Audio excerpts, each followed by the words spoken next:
Hello chess friends and welcome to Zarov Chess Channel and welcome to the third game between Magnus Carlsen and Wesley from the Lindores Abbey Rapid Challenge quarterfinals. In the first game Magnus Carlsen won, in the second game ended in a draw, and it was now again Wesley So's time to play with the white pieces. Wesley has to make something happen here, because if he loses this game, the match game is over. Magnus Carlsen will win this very nice quarterfinal.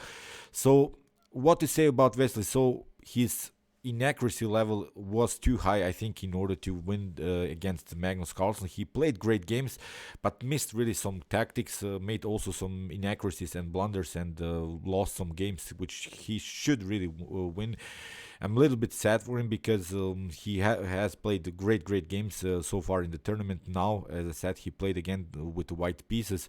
The Catalan opening was played, and what to say about the Catalan? The Catalan is one of the most aggressive openings that you can play with the first move d4. I used to play it and I stopped. It's not something for me because I'm not such a great tactician. It's really too tactical for my taste sometimes.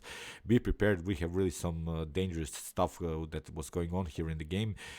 Many blunders and many mistakes, which we have to say, because Magnus played also some mistakes here. I'll show you what was Wesley So possibilities in the game, but also Wesley So made mistakes. This is really a blunderville game. Be prepared, as I said, this is some wild stuff. So knight to f3, played by Wesley. We have d5, d4, knight to f6, c4, the queen's gambit decline. After e6, the common queen's gambit decline setup. We have now g3, the Catalan setup, and the main idea about the Catalan is basically to sacrifice a pawn. Here d takes c4, then to get somehow our e4 pawn. Here then we would have sort of a pawn central control, and the idea is after bishop to g2 to have a powerful diagonal. I believe Viswanathan Anand played really great Catalan opening games against Wesley and Topalov in their World Championship match. So when I watched Viswanathan Anand's games, how he played the Catalan, I fell in love with this opening and tried to really repeat Vish's moves, but then I realized this is not for me. This is simply too dynamic. Here, after the move d takes c4, here bishop to g2 was played, and now bishop to b4 by Magnus.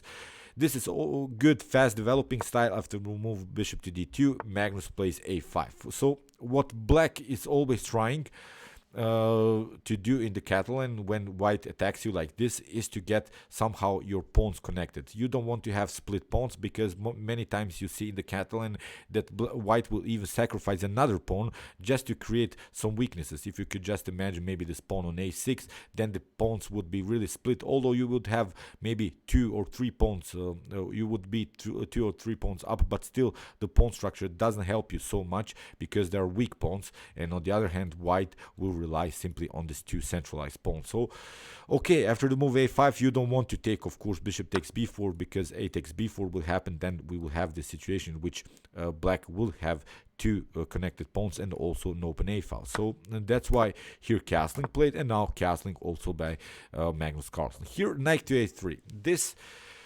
is a common move in the Catalan opening, but it's basically the first inaccuracy, I think, by Wesley. So he should have proceeded, I think, in a more natural way with the move queen to c2 after something like, I don't know, c6, b5. We could always take this pawn on c4, get our main goal here, as I said, with the move e4. It has to be prepared, of course, further, but I think to take the pawn immediately after queen to c2 is a great possibility. Here Wesley played knight to a3, and Magnus simply took bishop takes a3. We have b takes a3, and now we have sort of a 4 versus 2 situation here on the queen side, which is playable here for white, as white has the bishop pair still on the board, but still these 2 pawns are too weak. In the game b5 played by Magnus, a very risky idea, because it seems that you can play maybe here the move knight to e5, but it's really not a problem. Black can defend with knight to d5. If you try e4, you see we're trying to lock the lie scores, because this bishop, as I said in the Catalan opening, is very dangerous. You would simply proceed with natural moves like knight to e7, and I think black has a comfortable game. Still, this lie square diagonal is closed, because you placed your own pawn on that diagonal and d4 is attacked, you have to defend it first. Then we would have here again our very nice 4 versus 2 situation on the queen side. So after the move b5, basically I think the best move here is to proceed with moves as a4, because now if black takes, this would be the situation that I talked about. Then okay, you have 4 pawns here, but they're all weak. Now we could proceed simply with our idea knight to e5, attacking the rook, and now we could simply take the pawn on c4. You could maybe take here queen takes d4, but now queen to c2, simply attacking the queen, and our goal is maybe to grab the c pawn. Then after that, these are weaknesses, so we are continuing the game with the bishop pair in an open game, so it's perfectly fine for white here. So after the move a4, here you could try maybe b4 to finally get again your pawns connected, but again knight to e5. If you try rook to a6, simply takes, and after queen takes d4, queen to b3 would be an idea, again with the idea to play bishop to e3, then rook to c1, rook to d1. We would have, I think, a perfect attack with all of our pieces. So here after the move b5, again Wesley so plays, I think in inaccuracy, played queen to b1. Never challenging here this pawn centric the pawn structure that black has built here, because it allows now simply Magnus Carlsen to play the move c6 to protect everything. And now okay, you get your goal e4, but this is now everything is protected now. We cannot play basically the move a4 because black has played the move c6, so black will find a way to connect the pawns again. So so far I don't like white's position. So here after the move e4, Magnus played the move h6, which probably most of us wouldn't see. It's a great defensive move. You see what was basically Wesley So's idea. Wesley So's idea was to play the move g4 to kick away the knight, because if you take knight takes g4, then here e5 would be a great move here by Wesley So. And the problem is you're getting endangered a little bit with your knight, because h3 is the threat. You would be forced to play something like h5, and then after h3, knight to h6 and bishop to h6 would be really tricky. After g takes h6, okay, still black has more pawns, but look at this pawn structure now in front of the king. And when we evaluate positions, the king's safety is the most important thing. So now white would search basically a path like knight to d2, knight to e4, and maybe knight to f6. If white gets here a way to cement the knight on f6, it's game over, I think, for black. These 2 pawns are also an object of our attack, so that's why here after the move g4, you see how important it was for Magnus to play the move h6. He played simply knight to h7. I'm leaving your pawn here, and Magnus found really a great idea how to counter-attack. Here after the move h4, Magnus played e5. Great move, because if you take with the pawn, here you lose your g4 pawn with the bishop, which would be a good thing. But now after knight to e5, like Wesley So played in the game, we have now the opportunity to take this pawn, queen to d4. So bishop to f4 played by Wesley, and now rook to e8, attacking now the knight on e5. In the game, queen to c1 was played, because you cannot take immediately here this knight on e5, because you get rook to d1. You have to move the queen. You have to move the queen basically to b6, where it's protecting the dx square. If you, for instance, try queen to c5 to protect the rook, then you get rook to d8. So that was Wesley So tactic that he saw. Then of course we would simply take the rook, then after that also the bishop, so it would be a lost game for white. So that's why here after the move queen to c1, Magnus didn't fall for this. He didn't take the knight on e5. He played simply queen to c5, getting out of this mess, and now finally rook to d1. So still you cannot take, as I said, rook to d8 is a serious threat here, so Magnus has some troubles on the 8th rank. Magnus tried knight to a6, so this was maybe now the first inaccuracy that Magnus played in the game. Knight to a6 is okay, black is still on the advantage here, but knight to f8 I think solves the problems that black had here on the 8th rank.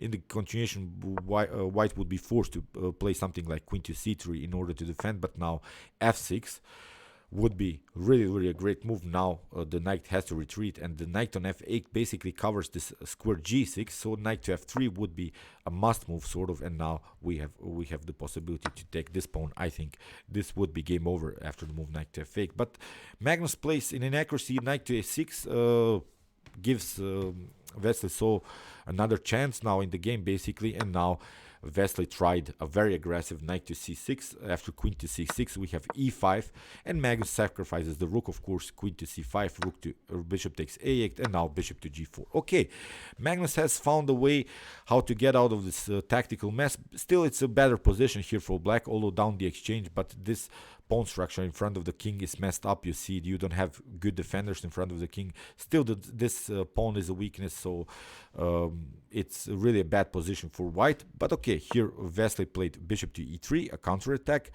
queen takes e5, and now rook to d4. Wesley has to defend somehow the g file, because that's the main problem. Rook to e6, rook to g6 is the threat. So Magnus is trying to get somehow this rook on the g file, where the king could be vulnerable. Still, you basically only have one defender. It's the bishop on a8 that could defend the king on the g file. So Magnus played again an inaccuracy, knight to f6. Again, not the best move. I think queen to h5 is here really great. You could simply attack this h4 weakness. But okay, in the game knight to f6, Magnus is trying to regroup his pieces. But again, here bishop to c6, played by Wesley So, trying to attack the rook. The rook has to move, rook to e6. What Magnus Carlsen, as I said, is trying here to play the move rook to g6. But this problems that he has on the 8th rank are not something that you should take so unseriously, because 8th rank problems are basically the main problems sometimes that you can get in chess. After the move rook to e6, bishop to g2, here Wesley So regroups a little bit, and Magnus plays knight to c5. So okay, Magnus is trying to get all of his pieces in the attack, regrouping a little bit, and now queen to c3, played by Wesley So. The idea is now to play rook to d8, maybe trade off the queens and take out this knight, then to simplify the position, then maybe go into an endgame where we are up the exchange. And now that's why king to h7, played by Magnus, gets out of this 8th rank mess, and we have here now queen to a5.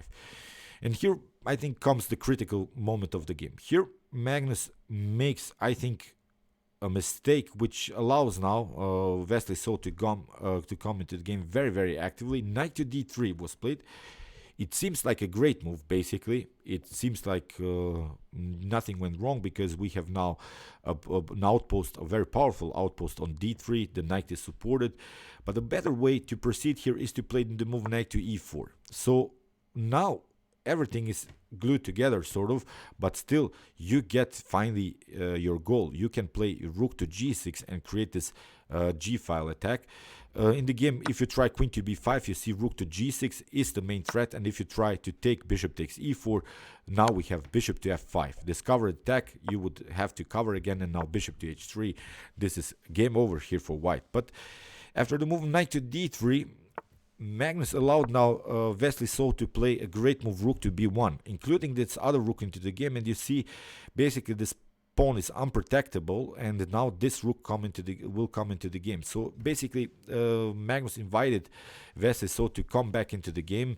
This knight to d3 wasn't a good idea. Here queen to f5, played by Magnus, and we have rook to b5. The queen goes on g6, and now queen to e8, and this was again a mistake by Wesley So. Okay, there are these threats on the g file. The main idea, of course, is to play something like bishop to h3, bishop to f3.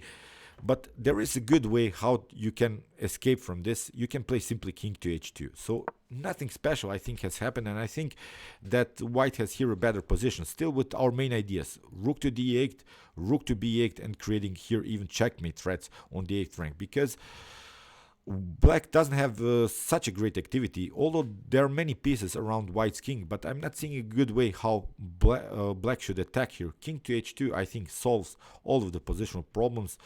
But here, after the move queen to e8, Magnus played knight to e5. Here, is a better move. It's immediately winning, which Magnus again missed. You see, we have really some missed opportunities for both sides here.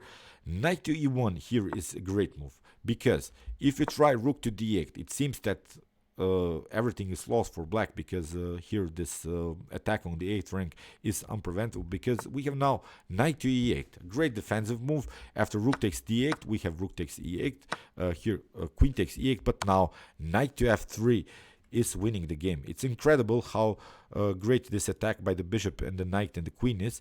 If you try king to f1, you get checkmated, queen to d3. If you try here to take the knight on f3, then you get bishop takes f3, and you again get checkmated. So if you try here something like king to h1, then we would have queen to d3. This is the main tactical idea that Magnus Carlsen has prepared. It will happen in the continuation of the game, but it was a little bit too late, I think, because Wesley so had some chances. Now, after the move queen to d3, the game is over. You could try bishop takes f3. After bishop takes f3, you see you have to move the king somewhere, but now queen to f1 will happen, and it's game over. So knight to e5, as I said, a mistake by Magnus. Knight to e1 was winning the game immediately. And now rook to d8 played by Wesley. We have knight to e8, and here again Wesley so had his chance but missed. Again a simple win, I think. Again, king to h2 is the move that solves the position. You get out of this mess, of this h-file mess. But in the game he played rook takes e8. After rook takes e8, here simply queen takes e8. It doesn't work, as you get knight to f3. So the same tactical idea that I've explained before. So here, after the move knight to d8, as I said, after potential king to h2 or king to f1 is, I think, winning. You could try here maybe f5 to get out of this 8th rank mess, as I said, but now rook to b6 is winning the position, I think, for white. Rook takes b6, bishop takes, queen takes, and now we could simply take this knight. You could maybe try another check, queen to b1, and now king to h2 is winning, I think, for white, still with its attacks on the 8th rank. But as I said, after the move knight to e8, Wesley so didn't play king to h1 or king to h2. He played rook takes e8, and it's losing because we have now the same tactic that I've explained before. Knight to f3, king to h1, and now queen to d3. If you take, you saw bishop takes f3, bishop takes f3, followed with queen to f1 is losing. Here in the game, the bishop to d2 was played, and now after queen to d2, Wesley so resigned. Again, you have some troubles here on the first rank. It was game over. So sorry, Wesley. I feel really a little bit sad for him, because he had his great chances. He could have even win this match game, but too many inaccuracies, too many mistakes, too many blunders in order to win the game against Magnus Carlsen. Magnus Carlsen was again a little bit lucky, but you have to also force your luck in life. I think that's why Magnus still deserves the win and moves up into the semifinals. Okay, I hope that you enjoyed this game. I really enjoyed it a lot. Great tactical game. Meanwhile, you can watch my other covered games so far. Here is the link, and you can also watch my best chess games of all time if you want to see the best chess games that have been ever played in chess history. See you soon with some more videos, and chess is the best, of course.